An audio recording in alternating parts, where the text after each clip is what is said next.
regarding the bilateral talks they've had, and thereafter we'll have 4 questions from the press. Thank you.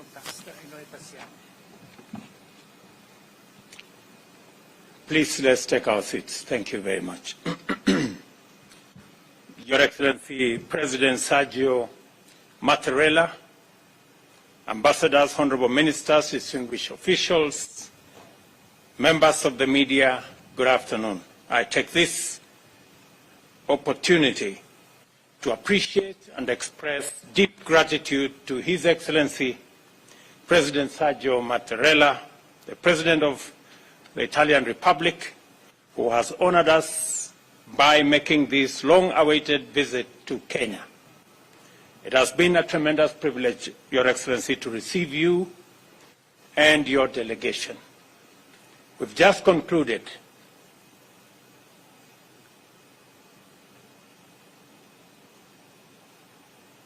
Okay, thank you very much. We have just concluded a highly successful bilateral engagement in which we held productive discussions and agreed to consolidate and advance the good relations between our 2 countries.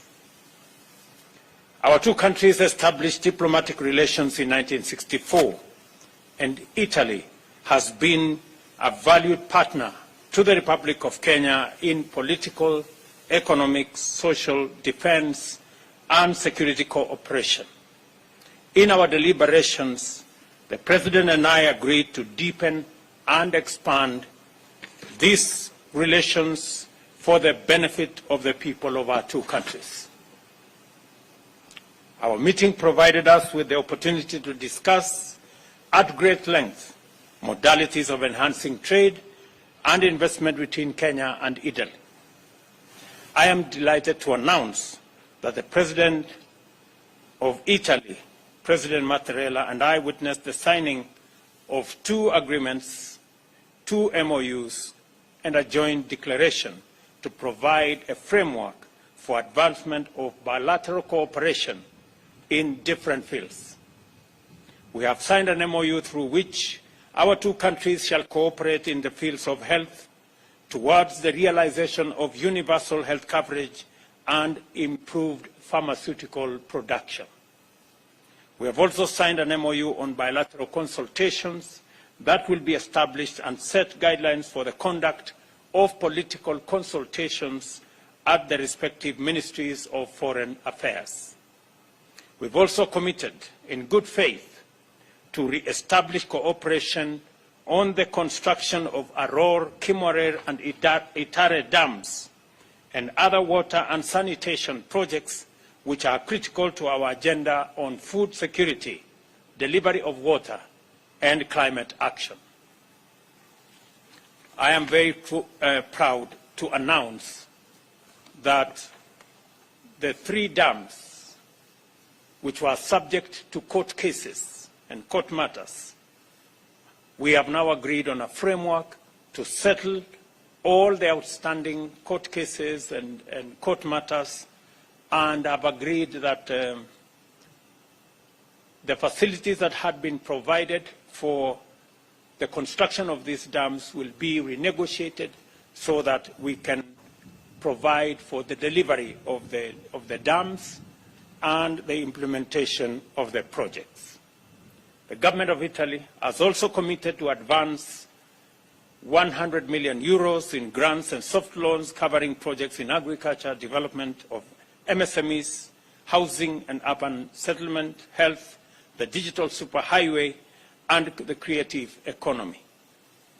This will be done through the Kenya-Italy multi-annual 5-year cooperation strategy on sustainable development.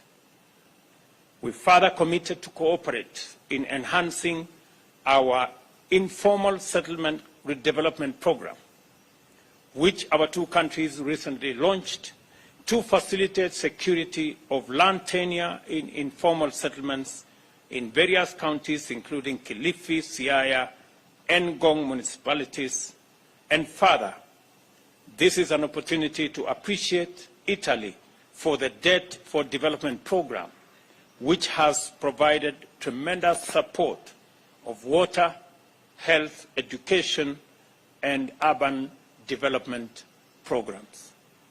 Our two countries, at political and technical levels, agreed to remove non-tariff barriers and to promote greater trade and increased investment, including negotiating avoidance of double taxation agreement, which will usher in significant high levels of foreign direct investment in various sectors by both public and private Italian companies.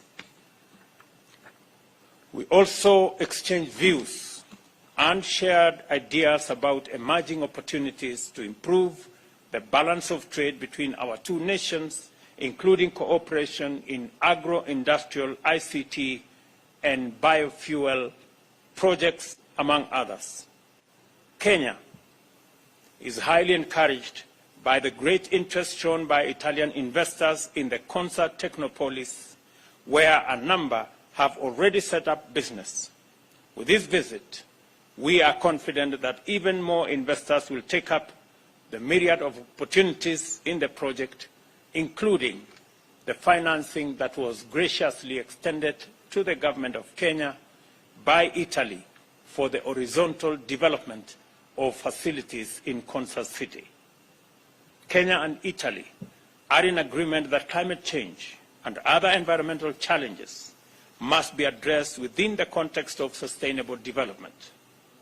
As a result, our meeting provided us an opportunity to explore the possibility of a stronger collective voice in pursuit of common regional and global priorities, especially through increased support for green, sustainable energy policies.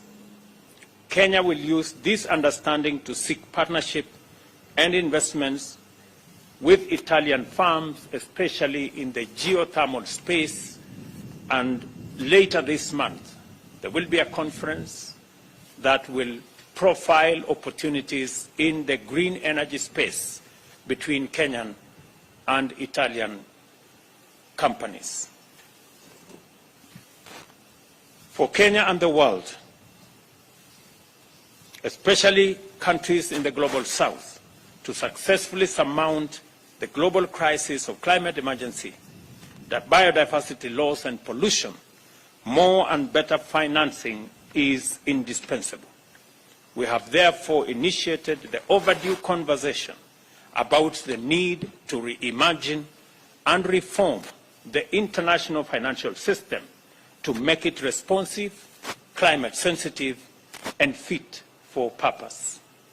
In consideration of the need to articulate the opportunities and pursue greater progress in the green agenda for Kenya and Africa, I have informed President Mattarella that I am convening a Climate Action Summit in Nairobi from 4th to 6th September, this year, to which, Your Excellency, I invite you once again.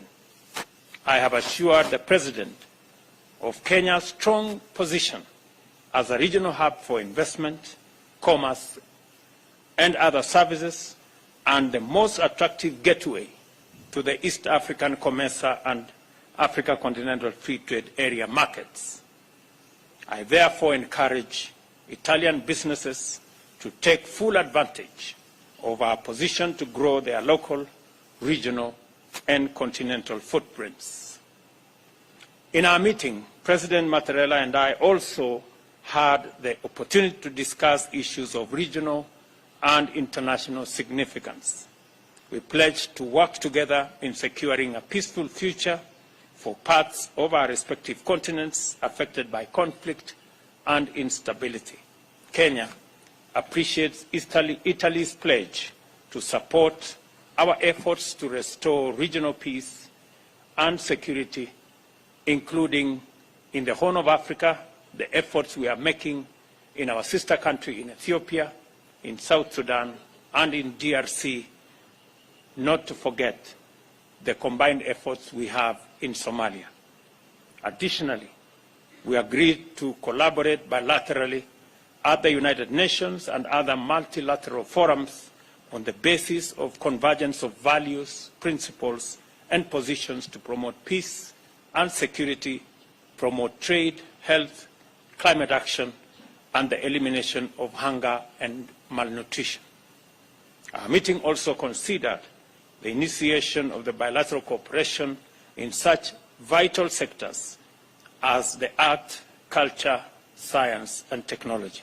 In this connection, President Mattarella will visit the Luigi Broglio Space Center in Malindi, which is funded by the Italian government with the support of Kenyan government.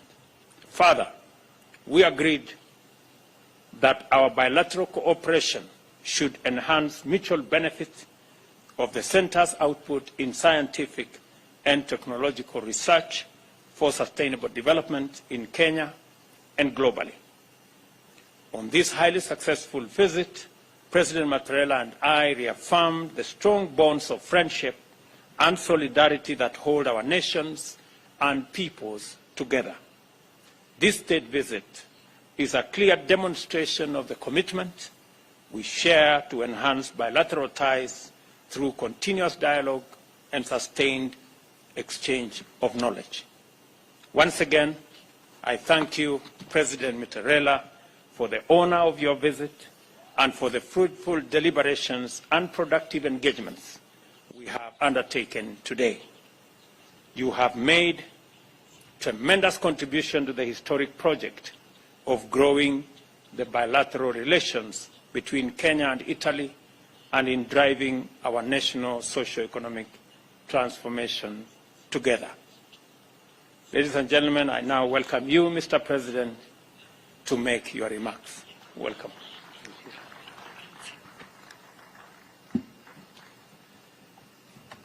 Desidero anzitutto ringraziare molto il First of all, allow me Presidente to Ruto per thank President Ruto very much questo benvenuto, per for his l'accoglienza welcome, calorosa e amichevole che ha very warm and riservato friendly a welcome me e alla delegazione che mi accompagna. to myself and to my È accompanying delegation. un'accoglienza nel segno dell'amicizia It is a welcome dei in the nostri sign of paesi. friendship between our two countries.